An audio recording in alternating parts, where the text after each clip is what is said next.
काफ़ी ज़्यादा उसने मारने की धमकियाँ भी दी। असगर ने मेरी सिस्टर को करीब गए हैं, तो इन तीनों ने उनके ऊपर हमला किया है और उनको जो है ना शहीद कर दिया गया है।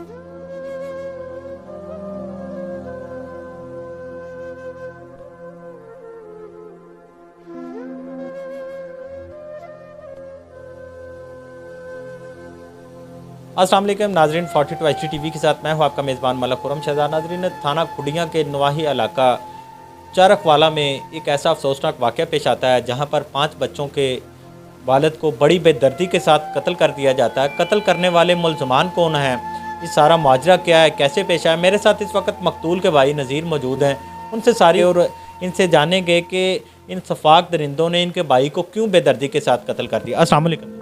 जी वालेकुम सलाम। तो मुझे ये बताइएगा कि मुनीर शादीशुदा था, उसके 5 बच्चे थे। छिन जाना ये एक बहुत ही अफसोसनाक वाक़या है। हम भी आपके गम में बराबर के शरीक हैं।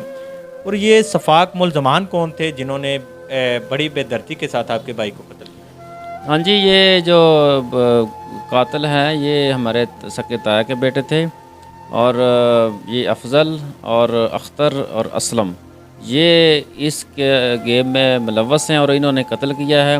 और इनका जो भाई है असगर, जिसके हमारी बहन के घर में भी है, और इसने ये प्लानिंग की है। असगर ने ये प्लानिंग हाँ की। जी, असगर का घर हमारे एक दीवार साझी है और इसने बताया है कि ये मनीर अभी मस्जिद से निकल के जा रहा है और सारी प्लानिंग और इसने ये हमला उनके ऊपर करवाया है और उनको शहीद किया गया है। अच्छा, यानी कि आपकी बहन की शादी जो है वो आपने अपनी बहन की शादी भी उनके घर में ही की हुई थी। तो आपकी बहन के कैसे मामलात थे घर में उनके साथ? अच्छा रवैया था उनके घर वालों का, या उनके साथ भी अक्सर लड़ाई झगड़ा रहता था, उन्हें भी मार कुटाई करते थे ये लोग? हाँ जी, उनके साथ भी अक्सर झगड़ा ही रहता था उनका। अगर हम कोई भाई बीच में आता था तो उसको भी ऐसे ही धमकियाँ देते थे और उसको सज़ा देते थे, मारते भी थे, गाली गलौज भी करते थे। वो बेचारी हमें कहती नहीं थी, लेकिन ये कुछ दिन पहले ही ये काफ़ी ज़्यादा उसने मारने की धमकियाँ भी दी असगर ने मेरी सिस्टर को, और उसने फिर भी नहीं बताया ये वाक़या। ये वजह बनी कैसे कैसे, मतलब आपकी लड़ाई कैसे शुरू हुई और असगर ने क्यों प्लान बनाया और आपके भाई को कत्ल करवाया? ये पहले कोई झगड़ा हुआ था, क्या था पहले?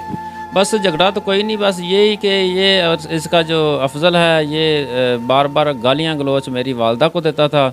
वालदा के बाद जो मेरा सगा भाई बड़ा, वो अक्सर 6 माह के बाद गाँव आता था, उनको भी उसने गालियाँ वगैरह दी। उसके बाद वालदा को तो इतनी गंदी गालियाँ दी कि हम बयान नहीं कर सकते, जिसकी वजह से वो मेरे भाई मनीर जो कि उसी उधर ही रहता है, मस्जिद में भी नमाज़ पढ़ने के बाद वो बल्कि उनको रोकने की कोशिश की कि यार आप जो है ना ऐसी बातें ना करें, गाली गलौच ना करें मेरी वालदा को। बस इन्होंने 8 दिन गुजरने के बाद ये दिल के अंदर रंजिश रखा भी ये कौन होता है हमें रोकने वाला, अब इसका तो हम हिसाब लेंगे। तो उन्होंने जो है ना फजर की नमाज़ पढ़ने के बाद वॉक करने थोड़ा सा करीब गए हैं, तो इन तीनों ने उनके ऊपर हमला किया है और उनको जो है ना शहीद कर दिया गया।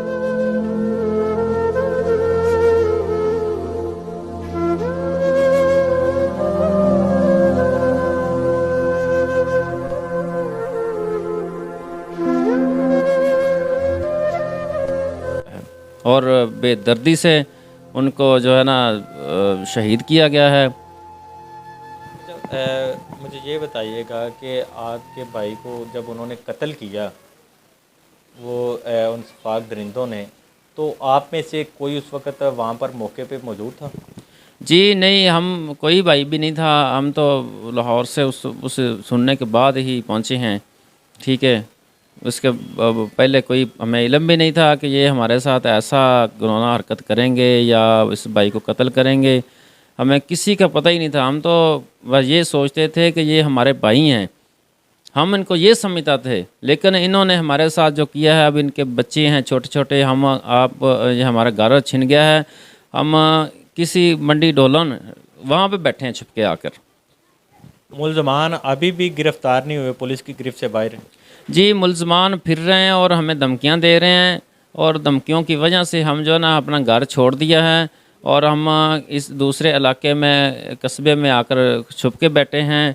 और हम ये गुजारिश करते हैं वज़ीर आला से, वज़ीर आज़म से और DPO से, DSP याकूब अवान साहब से, और जो सबसे ये रिक्वेस्ट करते हैं कि हमारे साथ जो है ना जो हुआ है, हमें इसके इंसाफ होना चाहिए और इन दरिंदों को सख्त सख्त सज़ा होनी चाहिए, जाके एक और कोई काम करना।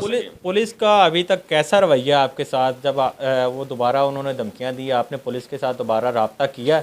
जी, ये जो धमकियां दे रहे थे, हमने बार बार इनको बताया है, 15 की कॉल भी चलाई है। ये जो सलीम साहब हैं हमारे तफ्तीशी, इनको जब भी बुलाते हैं, ये कोई भी हमारे साथ मसला बनता है, ये हमारे साथ इतना रवैया कर ही नहीं रहे, कोई हमारे सपोर्ट नहीं कर रहे, कोई हमें अब दूसरा तीसरा दिन है हम छुप के बैठे हैं, एक मिनट के लिए भी हमारा इन्होंने पीछा नहीं किया। तो मुझे ये बताएं, आप कह रहे हैं कि जब आपने 15 पे कॉल की, उन्होंने दोबारा धमकियां दी, आपके घर में आए, तो जब आपने 15 पे कॉल की तो पुलिस मौका पर पहुंची थी कि नहीं पहुंची थी? जी, हमने 15 पे जब कॉल की, सुबह तक और रात तक, सारा दिन तक पुलिस ने पूछा तक नहीं है। उसके बाद 9-10 बजे मैं नैनवाल जागीर से गुज़र रहा था, तो मक्की से निकलकर वो फाटक पे बैठे हुए थे। इन्होंने मुझे पकड़ने के लिए ये छुप के बैठे थे, भाई यहाँ से ये हाफिज़ गुजरेगा, हम इसको पकड़ेंगे।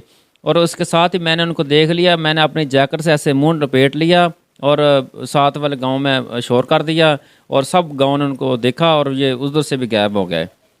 और पुलिस फिर आई उसके बाद तीसरा दिन है, अभी तक कोई पुलिस हमारे पास हमारा पूछने तक नहीं आई भी कैसे हो, क्या हुआ है, कोई मुलज़म पकड़ा है। और हमारे मुलज़मान जो हमारे सामने फिर रहे हैं, हमें धमकियां दे रहे हैं, हम जो है ना इतने डर चुके हैं कि हम दूसरे इलाके में बैठ गए जाके। हमारे साथ इंसाफ किया जाए, हमारे मुलज़मान को जल्द से जल्द गिरफ़्तार किया और सज़ाए मौत दी जाए, ये हम रिक्वेस्ट करते हैं। जी नाज़रीन, आपने मुनीर के भाई की बात सुनी। उनका कहना है कि जो सफाक मुलज़मान हैं अभी भी दंदनाते फिर रहे हैं। पुलिस रवायती बेहिसी का मुजाहरा करते हुए मुलज़मान को पकड़ने में बिल्कुल नाकाम हो चुकी है, बल्कि मुलज़मान जब इन पर दोबारा उन्होंने कातलाना हमले की कोशिश की और इन्होंने शोर किया और अहले इलाका ने भी उस शोर को सुना और इनके साथ इकट्ठे हुए, तो उन्होंने दोबारा 15 पे कॉल की। चूँकि वो इलाका और था, इस वजह से पुलिस वहाँ पर पहुँच गई, लेकिन इन्होंने जब इनके घर की दीवारें फैलांगने की उन्होंने कोशिश की, पुलिस वहाँ पर नहीं पहुँची। उनका आला अफसरान से, आला हुक्मरान से यही मुतालबा है कि खुदारा इन सफाक दरिंदों को जल्द से जल्द गिरफ़्तार किया जाए, ताकि दोबारा कोई ऐसा वाक़या ना दोहराया जा सके, क्योंकि वो अभी भी इनकी जान के भी जो वो दुश्मन बने हुए हैं। उनका कहना है कि अगर उन मुलज़मान को ना गिरफ़्तार किया गया तो हमारी जान को भी ख़दशा है, और वो अपना घर बार छोड़कर इस वक्त मंडी ढोलन के इलाका में क़याम पजीर हैं अपने किसी करीबी के घर में। इसी के साथ अपने मेज़बान मलक खुर्रम शहजाद को इजाज़त दीजिए और देखते रहिए 42 HD TV। अल्लाह ने